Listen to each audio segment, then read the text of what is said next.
Oh no, not another video showing off what someone got at the New York Comic Con. That's what this is, but I got a lot of stuff and I gotta show it off. So stay tuned for the video. Anachronic. Hi comic book guys and gals, I'm Joe and welcome once again to Anachronic Comics. So I did spend last Thursday and Friday at the New York Comic Con, and I got to meet a lot of great community members. I've got some photographs and they're on my Instagram page, so I suggest you go over there and take a look at them. I met people like Brian LCS, Comic Journey, Reggie Collects, Action Figure Comedy, a whole bunch of people, and it was really a lot of fun to see them. So what do I got? Well, I got a bunch of comic books, some posters, some other things that I'm going to show you, including some cool signature books that I got signed. So let's start off with some stuff that I just kind of found that I thought would be cool to put into the mystery boxes for charity event that we're going to have in November. So here are a couple of them that I found. Captain Marvel number 44. Batman and Metal Men from Brave and the Bold number 103. And Action Comics, what number is this? I don't even know what the number is. I don't see it here. But it's a Whitman.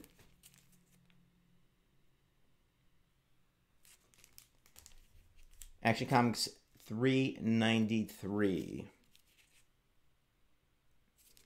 So they're going to go into mystery boxes. Mystery boxes for charity. I am going to put together a video on that, and it's probably going to go out about, I don't know, maybe the third week in November, and the proceeds plus an additional amount that I'm going to throw in will go to a charity. Okay, so the other thing that I looked for when I was at the New York Comic Con was Justice League of America Volume 1 to complete my collection. But I also needed two more comic books to complete my collection of the first volume of Ted Kord's Blue Beetle under DC. And I actually found them for kind of think $4 or $5 a piece, which wasn't really bad. So I got Blue Beetle number 19, which you can see is $4. And I got Blue Beetle number 23, which I think was also $4. So with that, I've completed the Volume 1, DC Volume 1 of Ted Kord's Blue Beetle. So probably sometime in the future, I'll probably do a video on the Blue Beetle. Regarding Justice League, I really hit a home run. And thanks for Dave Bratton from Action Figure Comedy, who kept sending me stuff saying, I saw some more Justice Leagues of America here or there. I was able to go there and pick up a couple here, a couple there, plus some that I found myself.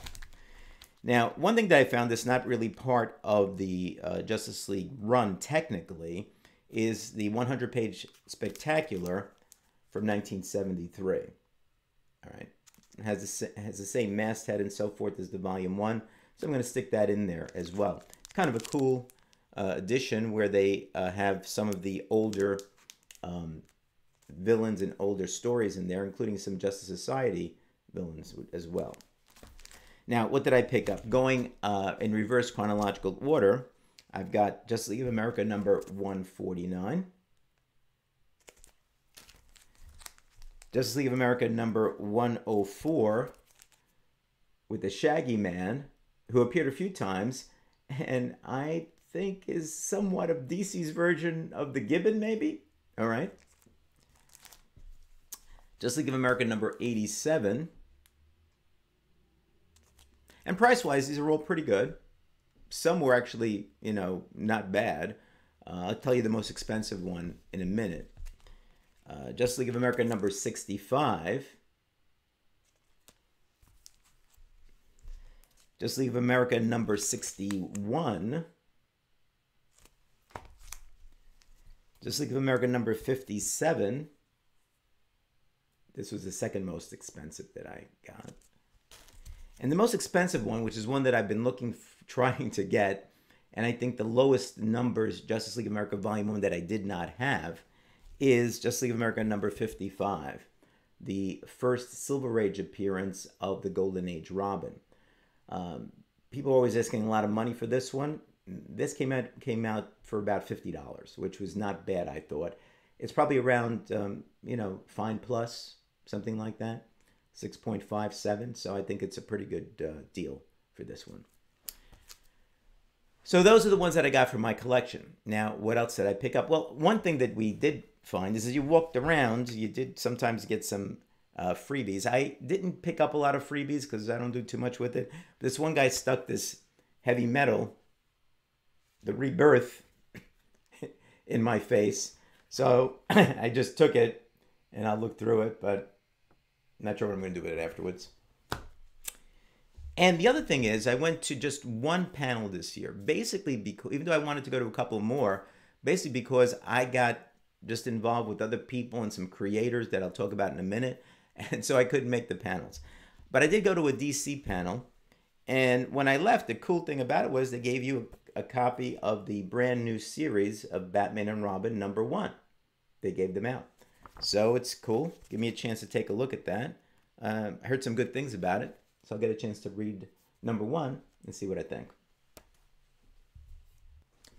So a couple more comic books that I picked up before we get to some of the more kind of interesting ones.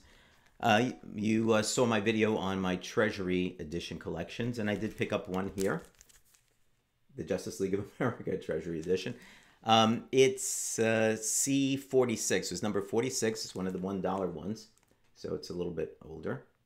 So I can add that to my JLA Volume 1 combo collection.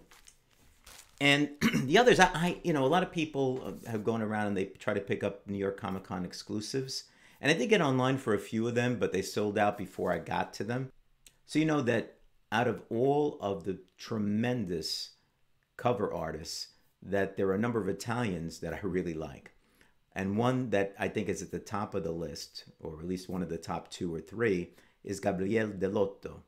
And he had some Batman Beyond Virgin covers that he did for Carnivore Comics. And when I walked by there, I happened to see that they were available, so I picked them up. Here's the first one. There were only 1,000 of these done.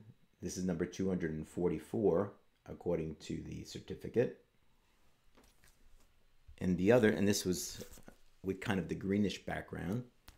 The other one with the red background, another, again, limited to 1,000 copies of this. This is number 398, according to the certificate. A lot of glare here. Let's see if I can get you to see this a little bit better. All right. But they're beautiful, beautiful copies. So I picked both of them up. And those are New York Comicon exclusives. So I spent a lot of time at the Short Boxed table. I spoke with some of the people from Short Box. I have some things that I actually put on for sale there. But I went there primarily because over the Thursday and Friday between 12 and 1, Reggie was there. Reggie collects. Doug Bratton and Delia Gunderson were there signing books. And I was looking specifically for the Comic-Con exclusive of Isolation #1. And I did get 2 of them signed. Beautiful book. I know it's tough to see here because of the lighting and the glare, but what a great cover this Comic-Con exclusive is. So I got 2 of them signed by the 3 of them. All right, there's right here you've got Doug Bratton, you got Delia down there, and you got Reggie's kind of like, I was told him like an asterisk star here with respect to that.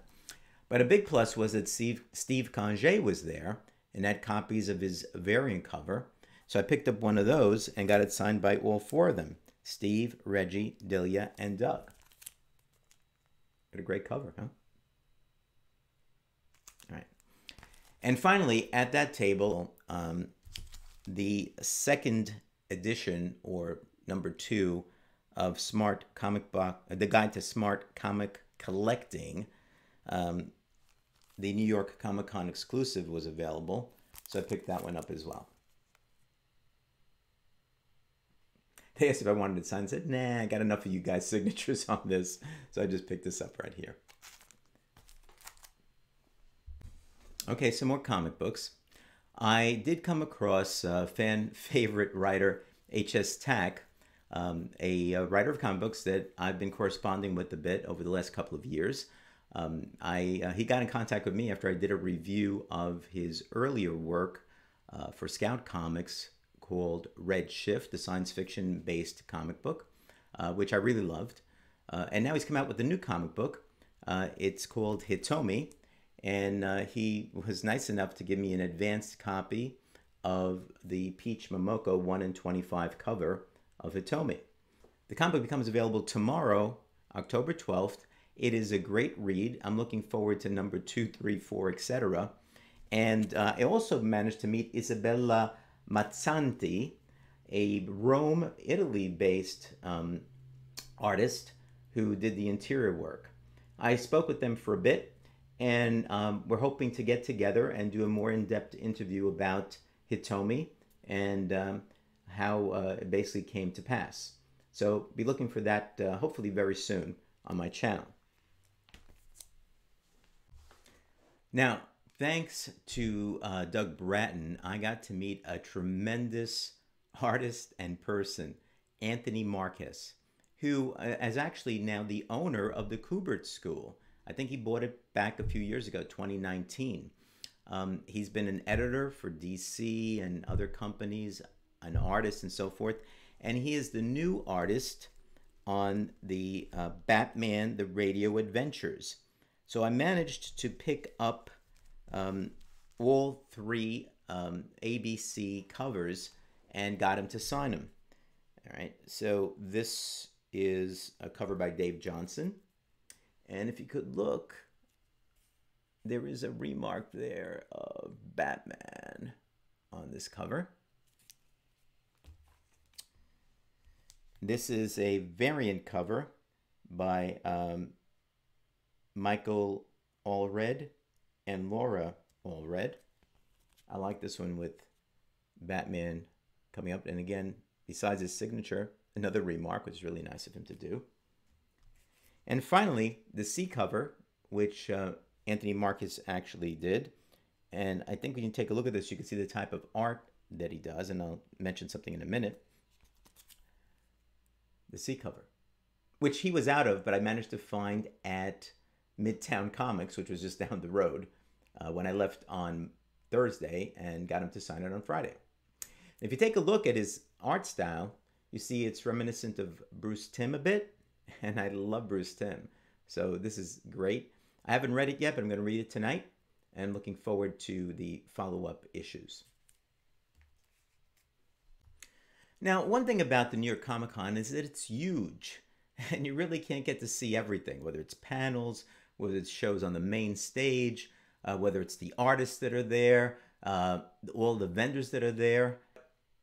Sometimes you get to find some things that are at a really good price. And there was one vendor that had different slabs at different values. And if you bought one basically at a certain price, you can get another one at either half price or what have you. And so here I did pick up a couple. Here is Superman the Man of Steel number 18. This is the first full appearance of Doomsday. There you go. And the next one I picked up was Lobo number 1 with an embossed foil cover. This was from 1993. It's got a little bit of foil goodness. White pages, 9.4. And this was from 1992. Also white pages at 9.6. Finally, I'm not a big fan of webcomics. I'll read some now and then. But a few years ago, I found one that I absolutely loved. You know, I'm a Justice League DC fan.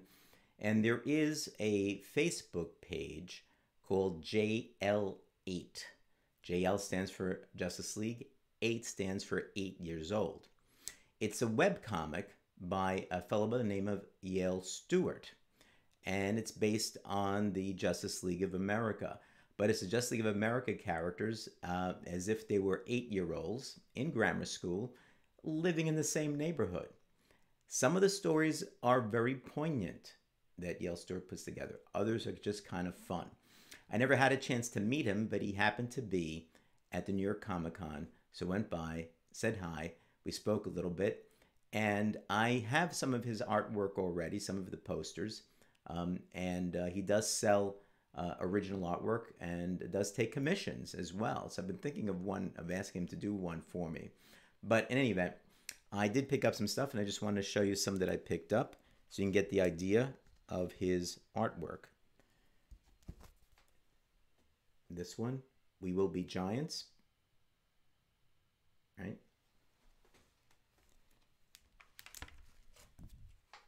Here's one based on The Dark Knight.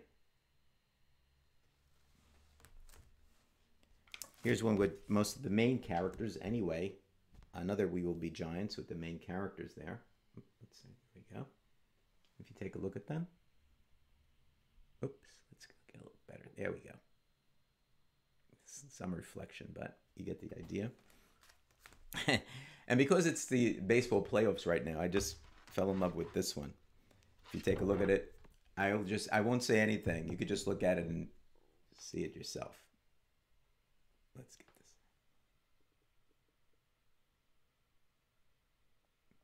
Batman, 8-year-old Batman, a bit frustrated. Right.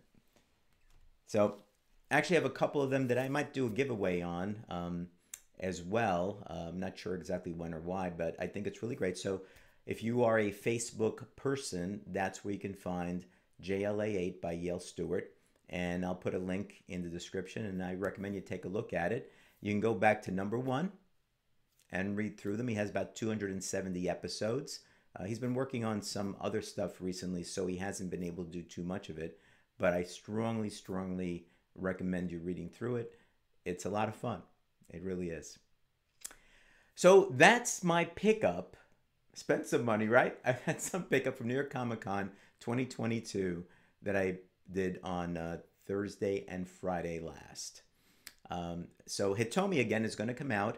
I said tomorrow, but this might actually go up on Wednesday. And if it's Wednesday when this goes up for viewing, that's the day you need to go and pick up Hitomi. I really appreciate you guys. And here you go.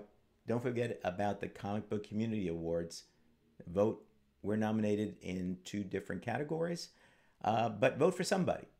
People that you like, so that you give them an opportunity to be recognized. Take care, guys. See you soon.